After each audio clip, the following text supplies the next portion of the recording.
कई बार हम जिन चीज़ों का हर रोज इस्तेमाल करते हैं उनकी गहराई को समझने की कोशिश ही नहीं करते। जैसे सुबह उठकर मोबाइल में व्हाट्सएप चेक करना, इंस्टाग्राम पर स्क्रॉल करना, यूट्यूब पर वीडियो देखना या ऑफिस के ईमेल का जवाब देना। हम ये सब जिस तकनीक के सहारे करते हैं वो है इंटरनेट। लेकिन क्या आपने कभी सोचा है कि ये इंटरनेट आया कहाँ से, क्यों बना, किसने बनाया, कैसे काम करता है और ये आगे हमें कहाँ लेकर जाएगा? इसलिए आज आपको मैं एक ऐसी कहानी सुनाता हूँ जो केवल टेक्नोलॉजी की नहीं बल्कि इंसानी जज्बात, डर, उम्मीद और क्रांति से भरी हुई है। यह है इंटरनेट की कहानी। ये कहानी शुरू होती है युद्ध के मैदान से। सन 1957 में जब सोवियत यूनियन ने स्पुतनिक नाम का पहला उपग्रह अंतरिक्ष में भेजा, तब अमेरिका की नींव हिल गई। यह सिर्फ एक वैज्ञानिक सफलता नहीं थी, ये संकेत था तकनीकी युद्ध का।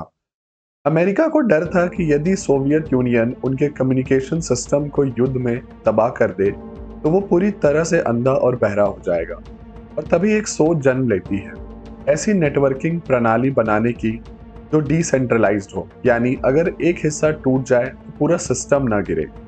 इसी डर से अमेरिका ने 1958 में एक ऑर्गेनाइजेशन का स्टैब्लिशमेंट किया जिसे कहा गया DRPA, यानी defence advance research projects agency. इसका मकसद था ऐसी तकनीकों पर काम करना जो युद्ध की स्थिति में भी अमेरिका को सुरक्षित रखे।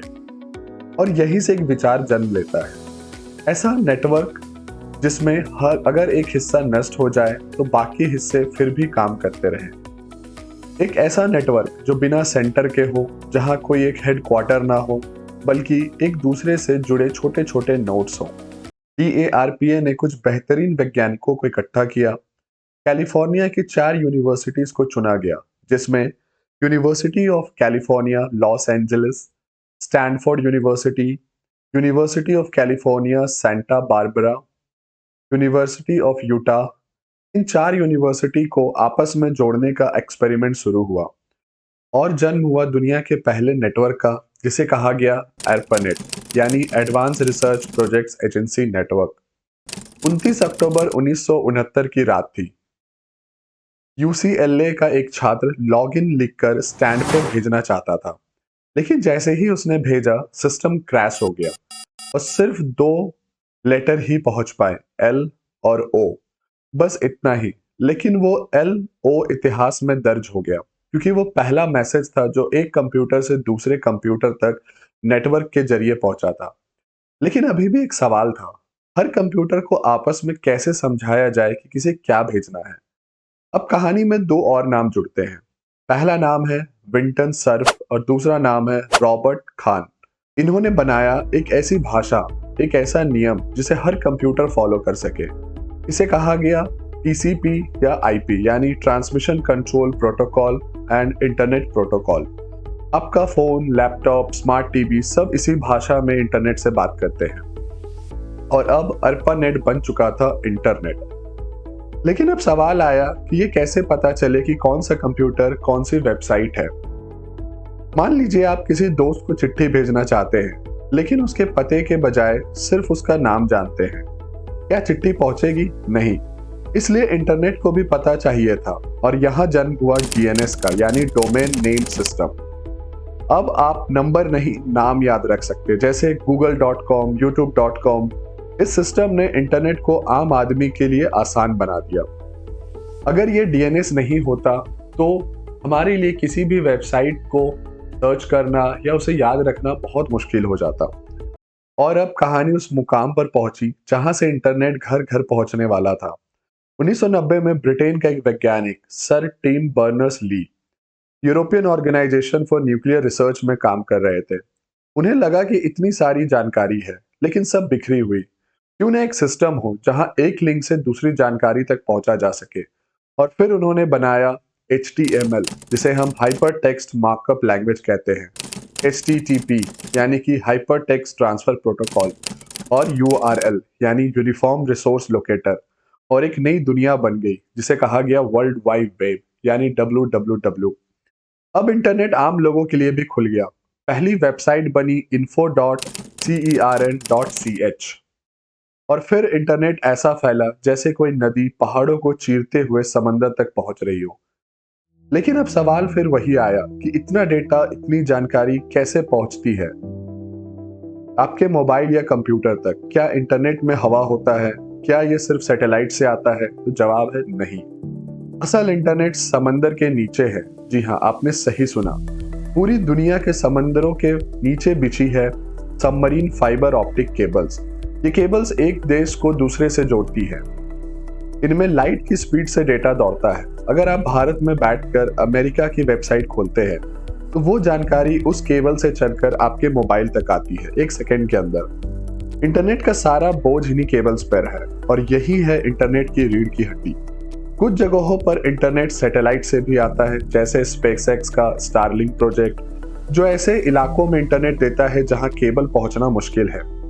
लेकिन फिर भी असली रफ्तार और स्टेबिलिटी आज भी फाइबर केबल्स में है। जब सर टिम बर्नर्स-ली ने WWW को जन्म दिया, तब शायद उन्होंने भी नहीं सोचा होगा ये सिर्फ वैज्ञानिकों या रिसर्चरों की चीज नहीं होगी, बल्कि करोड़ों लोगों की जिंदगी का हिस्सा बन जाएगी। लेकिन अब एक नई दौड़ शुरू हो चुकी थी, इंफॉर्मेशन सुपर हाईवे की दौड़। हर देश, हर कंपनी, हर इंसान अब उस जादुई दुनिया में अपनी पहचान बनाना चाहता था, जहां एक वेबसाइट बनती और पूरी दुनिया उस तक पहुंच सकती।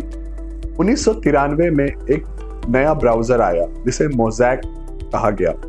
इसे बनाया था मार्क एंडरसन ने।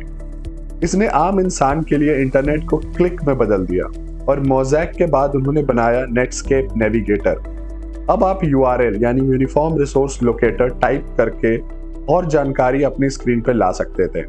1998 में 2 स्टैनफोर्ड यूनिवर्सिटी के student Harry page and Sergey Brin ने एक प्रोजेक्ट शुरू किया।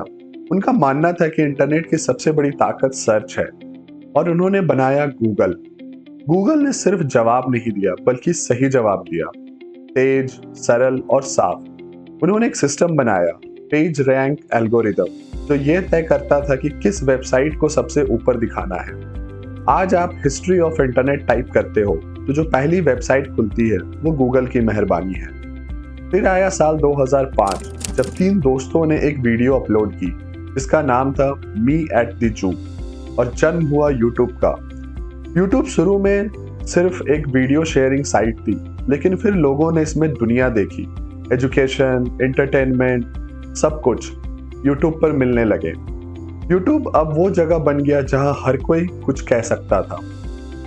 फिर वो दौर आया जिसने इंटरनेट को आपकी जेब में डाल दिया, स्मार्टफोन और मोबाइल इंटरनेट। अब आपको इंटरनेट के लिए कंप्यूटर की जरूरत नहीं थी, अब तो सिर्फ एक मोबाइल चाहिए और दुनिया आपकी हथेली पे। अब आइए उस मोड़ पर जहां ये क्रांति भारत पहुंची। 15 अगस्त 1995, जब भारत ने अपनी आजादी की 48वीं वर्षगांठ मनाई। उस दिन भारत ने इंटरनेट को गले लगाया।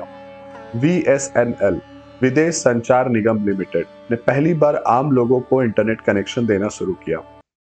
1998 से लेकर 2005 तक भारत में इंटरनेट अमीरों की चीज मानी जाती थी।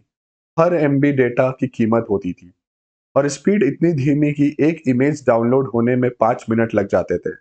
लेकिन फिर धीरे धीरे इंटरनेट कैफे खुलने लगे, जहां 10 रुपए में 1 घंटा आपको इंटरनेट यूज करने को मिलता था। यहीं से भारत का युवा पहली बार डिजिटल हुआ। और फिर आया मोबाइल इंटरनेट, 2G, 3G, जहां थोड़ी स्पीड बढ़ी और थोड़े पैसे भी बचे। अब कहानी आती है उस युग में जिसे हम भविष्य कहते हैं, और इस भविष्य के 3 स्तंभ हैं। AI यानी कि आर्टिफिशियल इंटेलिजेंस, दूसरा है IoT यानी इंटरनेट ऑफ थिंग्स, और तीसरा है मेटावर्स। AI यानी आर्टिफिशियल इंटेलिजेंस एक ऐसा युग जहां मशीनें सिर्फ इंस्ट्रक्शन नहीं, अब निर्णय लेती हैं। सोचिए, एक समय था जब कंप्यूटर सिर्फ कैलकुलेशन करता था, और आज chatbots, recommendation algorithms, voice assistants और ड्राइवरलेस कार्स सब आपके व्यवहार को समझकर खुद सीखते हैं। ये AI का कमाल है। आज आप ChatGPT पर कुछ भी सवाल करते हैं और आपको तुरंत उसका जवाब मिल जाता है। ये सिर्फ AI के थ्रू ही पॉसिबल हो सका है। IoT यानी इंटरनेट ऑफ थिंग्स, हर चीज को इंटरनेट से जोड़ देना। आपकी घड़ी, फ्रिज, लाइट, आपका दरवाजा, गाड़ी सब एक दूसरे से जुड़े हैं। सोचिए आप ऑफिस में बैठे हैं और घर की एसी चालू हो जाती है। ये एक कनेक्टेड दुनिया है जहाँ चीजें बातें करती हैं। और फिर आता है मेटावर्स, एक इमेजिनरी दुनिया जहाँ आप डिजिटल रूप में जी सकते हैं। फेसबुक ने खुद को मेटा बना लिया क्योंकि वो अब केवल सोशल मीडिया नहीं, एक नया ब्रह्मांड बना रहा है। VR यानी वर्चुअल रियलिटी, AR यानी ऑगमेंटेड रियलिटी और ब्लॉकचेन मिलकर एक ऐसी दुनिया बना रहे हैं जहां आप बैठ कर नहीं, जी कर इंटरनेट को अनुभव करेंगे। लेकिन इस अद्भुत यात्रा के साथ कई सवाल भी हैं, जैसे कि डेटा सिक्योरिटी यानी कि आपके डेटा की सुरक्षा, प्राइवेसी, मेंटल हेल्थ और डिजिटल डिवाइड। क्या हम सबको समान रूप से जोड़ पा रहे हैं? इंटरनेट केवल तकनीकी नहीं, ये भावना है, ये दोस्ती है, विद्रोह है, शिक्षा है और स्वतंत्रता है। ये सबसे बड़ी मानव निर्मित संरचना है जो बिना ईंट, सीमेंट या सीमाओं के बनी है। और ये कहानी अभी भी चल रही है। आप और मैं, हम सब इसके लेखक हैं। हम जो खोजते हैं, जो बनाते हैं, जो साझा करते हैं, वही इंटरनेट को दिशा देता है। तो अगली बार जब आप LO शब्द टाइप करें तो याद रखिए, ये उसी पहले संदेश की गूंज है जो 1969 में UCLA से निकली थी।